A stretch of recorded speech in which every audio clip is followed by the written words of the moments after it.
இன்று இரவு தியானத்திற்காக தேவன் நமக்கு தந்த வேத வசனம் யோவான் 10வது அதிகாரம் 28வது வசனம்.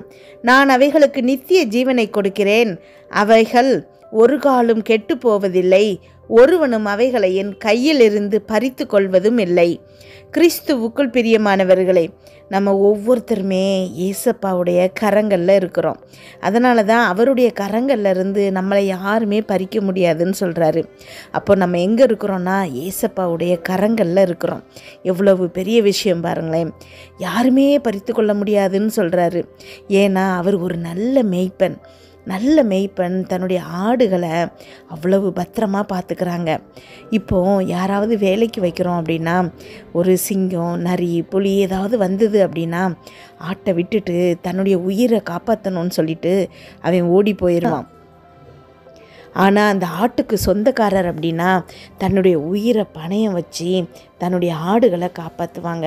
அதே மாதிரி தான் நமக்காக தன்னுடைய ஜீவனையே தந்து நம்மளை இயேசு கிறிஸ்து காப்பாற்றியிருக்கிறாரு.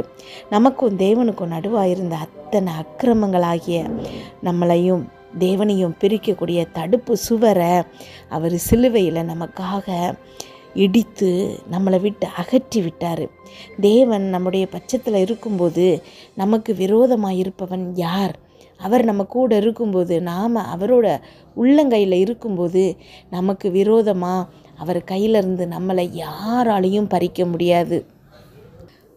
பவுல் சொல்கிறாரு, உபத்திரவம், வியாகுலம், துன்பம், பசி, நிர்வாணம், நாசமோசம், பட்டயம், மரணம், ஜீவன், தேவதூதர், அதிகாரங்கள், வல்லமைகள், நிகழ்காலம், வருங்காலம், உயர்வு, தாழ்வு, வேறெந்த சிருஷ்டியும் கிறிஸ்து இயேசுவில் உள்ள தேவனுடைய அன்பை விட்டு பிரிக்க முடியாதுன்னு சொல்கிறாரு.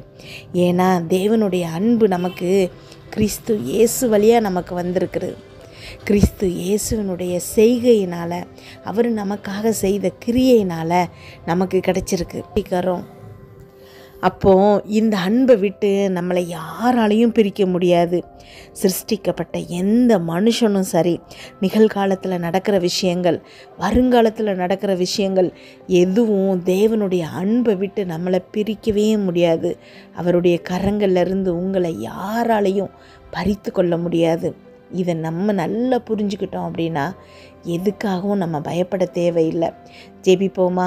எங்கள் அன்பின் பரலோக தகப்பனே, இன்று முழுவதும் என்னையும் என் குடும்பத்தில் இருக்கிற ஒவ்வொருவரையும் பாதுகாத்தீங்கப்பா. உண்மை நன்றியோடு துதிக்கிறோம், ஸ்தோத்தரிக்கிறோம். இந்த இரவு வேளையில் எங்களுக்காக நீங்கள் தந்த வசனத்திற்கு நன்றியப்பா. எங்களோடு பேசியிருக்கீங்கப்பா. ஒவ்வொரு வார்த்தைக்காகவும் நன்றி. என்னோடு ஜெபித்து கொண்டிருக்கும் இந்த பிள்ளைகளை உங்கள் கரத்தில் கொடுக்குற ஏசப்பா, அந்த பிள்ளைகளை நீங்கள் பேராய் ஆசீர்வதிங்கப்பா. போகும்போதும் வரும்போதும் ஆசீர்வதிங்க. அவங்க இருதயத்தின் வாஞ்சிகள் எல்லாத்தையும் நிறைவேற்றுங்கப்பா. என்னென்ன காரியங்களுக்காக இப்பொழுது ஜெபிக்கிறாங்களோ அதில் எல்லாம் அவர்களுக்கு ஒரு வெற்றியை கொடுங்கப்பா. கமெண்டில் ஜெபிக்க சொல்லியிருக்கிற ஒவ்வொரு பிள்ளைகளுக்காக ஜெபிக்கிறோம்ப்பா. ஒவ்வொரு ரிக்வஸ்ட்டும் நன்றி சொல்லுகிற மெசேஜாக மாறணும் ஏசப்பா. ஆமேன். ஸ்தோத்திர ஏசப்பா. உண்மை நம்பி வந்திருக்கிற ஒரு பிள்ளை கூட வெறுமையாய் திரும்பாதபடிக்கு அத்தனை பேருக்கும் நீங்கள் பதில் சொல்கிறவராக இருக்கீங்க ஏசப்பா. உங்களுடைய வார்த்தையை வாஞ்சியாய் கேட்கிற இந்த பிள்ளைகள் கையிடும் எல்லா காரியங்களையும் வாய்க்க பண்ணுங்கப்பா. இலை உதிரா எப்பொழுதும் பச்சையாக இருக்கிற மரங்கள் போல இந்த பிள்ளைகளை செழிக்க பண்ணுங்க ஏசப்பா. ஆமேன். ஸ்தோத்திரம் ஏசப்பா. இரவும் பகலும் வேதத்தை தியானிக்கிற மனுஷன் பாக்கியவான்னு வேதத்தில் பார்க்குறோம் ஏசப்பா. இந்த பிள்ளைகள் பாக்கியவதியாக இருக்கிறமைக்காய் நன்றி ஏசப்பா. இன்றைக்கு அப்பா அந்த வார்த்தை மூலமாக பேசியிருக்கீங்கப்பா. தெரிந்தெடுத்து உங்களுடைய பிள்ளைகளை இதை கேட்க வைத்திருக்கீங்க ஏசப்பா. ஆமேன் அப்பா. வேதனையில், பயத்தில், கலக்கத்தில் இருக்கக்கூடிய ஒவ்வொரு பிள்ளைகளுக்கும் இந்த வார்த்தைகள் நீங்கள் தீர்க்க தரிசனமாக பேசியிருக்கீங்க ஏசப்பா.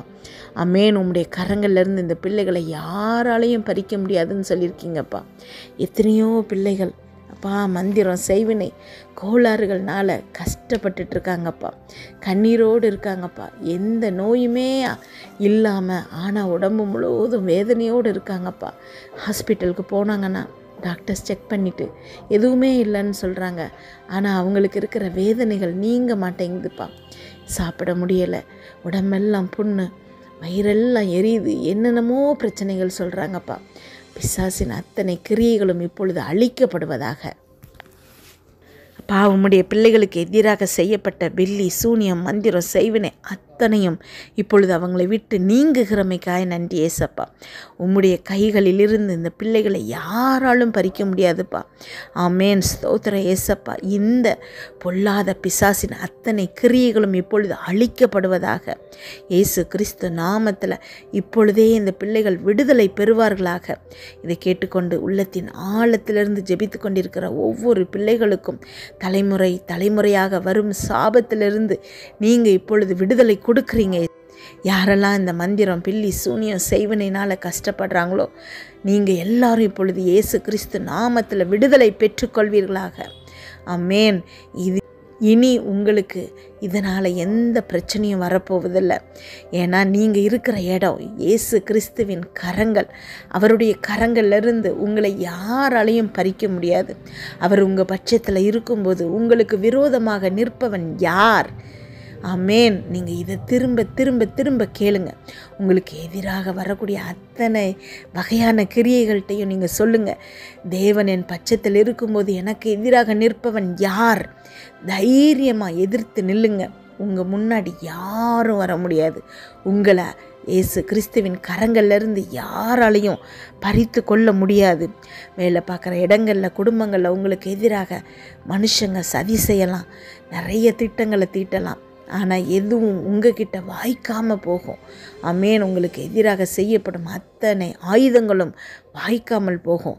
ஏன்னா நீங்கள் இருக்கிற இடம் இயேசு கிறிஸ்துவின் கரங்கள், ஆணி பாய்ந்த கரங்கள். சிலுவையில் உங்களுடைய எல்லா அக்கிரமங்களையும் சுமந்து, என்னுடைய எல்லா அக்கிரமங்களையும் சுமந்து, அத்தனை பிசாசின் கிரியைகளையும் அழித்த அவருடைய ஆணி பாய்ந்த கரங்களில் நம்மளை வரைந்து வைத்திருக்கிறாரு. அவருடைய கரங்கள்லேருந்து நம்மளை யாரையும், உங்களையோ என்னையோ யாரும் பறித்து கொள்ள முடியாது. ஆமேன். ஆமேன். நன்றி நன்றி அப்பா. ஸ்தோத்திரம் அப்பா. ஸ்தோத்திரம் அப்பா. என்னோடு இப்பொழுது ஜெபித்து கொண்டிருக்கும் ஒவ்வொரு பிள்ளைகளும் அப்பா இதை அறிக்கையிடுறாங்கப்பா. அவர்களை உம்முடைய கரங்கள்லேருந்து யாரும் பறிக்க முடியாது. ஆமேன். வறுமையாகிய பிசாசின் கிரியை இப்பொழுது இந்த பிள்ளைகளை விட்டு எடுபட்டு போகட்டும் ஏசப்பா. அப்பா, அவமானங்கள் எல்லா இடங்களிலும் கேவலமாக என்ன பேசுகிறாங்க, யாருமே என்னை மதிக்கலை, நான் எதுக்கு இருக்கிறேனே தெரியலைன்னு நினைக்கிறேன். அப்பா அந்த பிள்ளைகளை அப்பா ஸ்தோத்திரம் அப்பா. நன்றி ஆண்டவரே. இன்றைக்கு அந்த பிள்ளைகளின் கண்கள் திறக்கப்படணும்ப்பா. அவங்க இருக்கிறது உம்முடைய கரங்கள்லப்பா. அவன் உம்முடைய கண்களுக்கு விலையேற பெற்றவர்களாக இருக்கிறாங்க ஏசப்பா. ஆமேன். ஸ்தோத்திரம் ஏசப்பா. குடும்பத்தில் உங்களை முக்கியமானவராக மாற்றப் போகிறாரு தேவன். ஆமேன். ஸ்தோத்திரம் அப்பா. நன்றி ஆண்டவரே. ஒவ்வொரு பிள்ளைகளையும் அப்பா பேர் பேராய் ஆசீர்வதிங்கப்பா. உங்கள் வாழ்க்கையில் இன்றைக்கு தேவன் இயற்கைக்கு அப்பாற்பட்ட முறையில் அதிசயங்களை நடக்க செய்ய போகிறாரு. திருமணம், வேலை, அடிமைத்தனம், நோய், தரித்திரம், மனநிலை சரியில்லாமை, சமாதானம், சந்தோஷம் என்று எல்லா வகையிலும் இயற்கைக்கு அப்பாற்பட்ட முறையில் தேவன் உங்களுக்கு அற்புதங்களை செய்ய போகிறாரு. ஆமேன்னு சொல்லி பெற்றுக்கொள்ளுங்கள் பிரியமானவர்களே. இன்று இரவு இந்த பிள்ளைகள் தூங்கும்போது சுகமான உறக்கத்தை கொடுங்கப்பா. நல்ல சொப்பனங்களை கொடுங்க. வீட்டை சுற்றும் இரத்தத்தை தெளிக்கிறோம். அதிலிருந்து புறப்படுகிற வல்லமை எல்லா தீங்கு, பொல்லாப்பு, பொறாமை, எரிச்சல், கெட்ட ஆவிகள், பில்லி, சூனியம், மந்திர செய்வினை, பாவம், சாபம், நோய், விபத்து எல்லாவற்றிலிருந்து இவர்களை விலக்கி பாதுகாப்பதாக. நாளை காலை எழுந்திருக்கும் போது புதிய கிருபையால் தாங்குங்கப்பா. இதை கேட்டுக்கொண்டிருக்கும் ஒவ்வொரு பிள்ளைகளின் இருதயத்தையும் உம்முடைய கிருபையினாலும் சமாதானத்தினாலும் பலப்படுத்துங்க. இயேசு கிறிஸ்துவின் மூலம் ஜெபம் கேளும் நல்ல பிதாவே. ஆமேன்.